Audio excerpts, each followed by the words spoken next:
رات کے 10 بجے ہیں۔ السلام علیکم، یہ ریڈیو پاکستان ہے۔ مجاہد خان سے خبریں سنیے۔ اہم خبروں کا خلاصہ۔ وزیر اعظم نے روس کے ساتھ معاشی، توانائی اور سیکیورٹی کے شعبوں میں تعاون بڑھانے کے لیے پاکستان کی گہری دلچسپی کا اظہار کیا ہے۔ منصوبہ بندی کے وزیر نے اسلام آباد کے لیے گورننس کا مثالی ماڈل وضع کرنے کی اہمیت پر زور دیا ہے۔ وزیر اطلاعات نے عزم ظاہر کیا ہے کہ وہ پارلیمانی خود مختاری کی سربلندی میں مثبت کردار ادا کرتے رہیں گے۔ اور پاکستان اور جنوبی افریقہ کی خواتین کرکٹ ٹیموں کے درمیان 3 میچوں کی سیریز کا تیسرا اور آخری بین الاقوامی T20 کرکٹ میچ کل ملتان میں کھیلا جائے گا۔ اور اب خبریں تفصیل کے ساتھ۔ وزیر اعظم شہباز شریف نے روس کے ساتھ تجارت، معیشت، توانائی، روابط اور سلامتی کے شعبوں میں تعاون کو فروغ دینے میں پاکستان کی گہری دلچسپی کا اظہار کیا ہے۔ شہباز شریف نے آج اسلام آباد میں روس کے نائب وزیر اعظم الیکسی اوورچک سے گفتگو کرتے ہوئے کہا کہ پاکستان روس کے ساتھ تعلقات مضبوط بنانے کو ملکی خارجہ پالیسی کی اہم ترجیح سمجھتا ہے۔ روسی نائب وزیر اعظم الیکسی اوورچک نے پرجوش خیر مقدم پر شہباز شریف کا شکریہ ادا کیا اور پاکستان کے ساتھ تعلقات کو مضبوط بنانے کے روس کے عزم کا اعادہ کیا۔ انہوں نے پاکستان اور روس کے درمیان تعمیری اور باہمی مفاد پر مبنی تعلقات کو اجاگر کیا۔ فریقین نے مسلسل روابط برقرار رکھنے پر اتفاق کیا۔ شہباز شریف نے کہا کہ وہ روس کے وزیر اعظم مس محسن کو آئندہ ماہ پاکستان میں خوش آمدید کہنے کے خواہش مند ہیں۔ پاکستان اور روس کے درمیان وزیر اعظم کی موجودگی میں مفاہمت کی ایک یادداشت پر بھی دستخط کیے گئے۔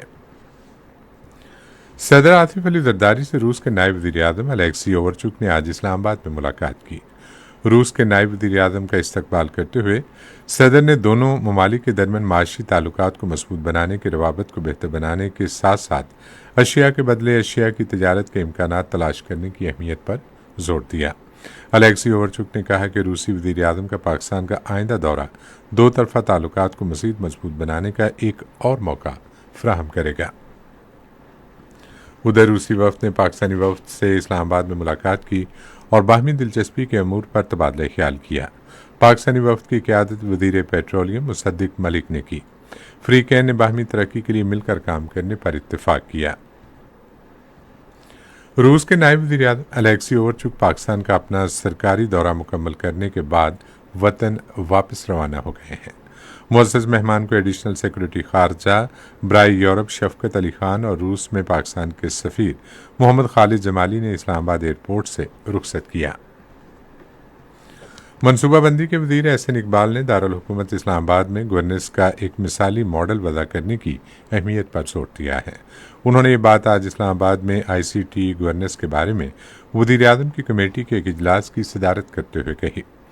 اجلاس میں دارالحکومت اسلام آباد کے لیے نظم و نسق کے مختلف ماڈلز پر تبادلہ خیال کیا گیا، جس کا مقصد انتظامی اور مالی خود مختاری کو بہتر بنانا ہے۔ وفاقی وزیر نے ایک مضبوط بلدیاتی نظام قائم کرنے کی اہمیت پر زور دیا جو میونسپل اور مقامی مسائل کو مؤثر انداز میں حل کر سکے، کیونکہ نظم و نسق کا مرکزی ڈھانچہ اکثر مقامی مسائل کو حل کرنے میں ناکام رہتا ہے۔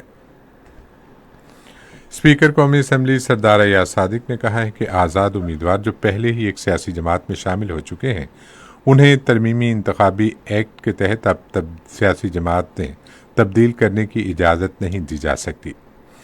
الیکشن کمیشن کو لکھے گئے خط میں انہوں نے کہا کہ الیکشن کمیشن اب ترمیمی انتخابی ایکٹ پر عمل کرتے ہوئے اب کچھ مختص نہیں کر سکتا۔ انہوں نے کہا کہ سپریم کورٹ کا فیصلہ ترمیم کے نفاذ سے پہلے کے قانون کے مطابق تھا اور مذکورہ فیصلے پر اب عمل درآمد نہیں ہو سکتا۔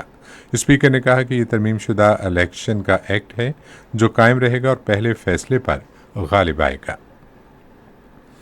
وزیر اطلاعات و نشریات عطاء اللہ تارڑ نے کہا ہے کہ پاکستان کے آئین کے تحت صرف پارلیمنٹ کو قانون سازی کا اختیار حاصل ہے۔ آج ٹیلی ویژن پر ایک پیغام میں انہوں نے کہا کہ پارلیمنٹ ایک سپریم ادارہ ہے اور اس کی بالادستی اور خود مختاری کو برقرار رکھا جانا چاہیے۔ وفاقی وزیر نے پارلیمانی خود مختاری کی بالادستی اور اپنے ساتھی اراکین پارلیمنٹ کے حقوق کا خیال رکھنے میں اسپیکر قومی اسمبلی ایاز صادق کے کردار کو بھی سراہا۔ الیکشن کمیشن کے نام ایک خط میں جیتنے والے آزاد امیدواروں کے حوالے سے اسپیکر قومی اسمبلی کے موقف کی حمایت اور تعریف کرتے ہوئے عطاء اللہ تارڑ نے عزم ظاہر کیا کہ وہ پارلیمانی خود مختاری کو سربلند رکھنے میں اپنا مثبت کردار ادا کرتے رہیں گے۔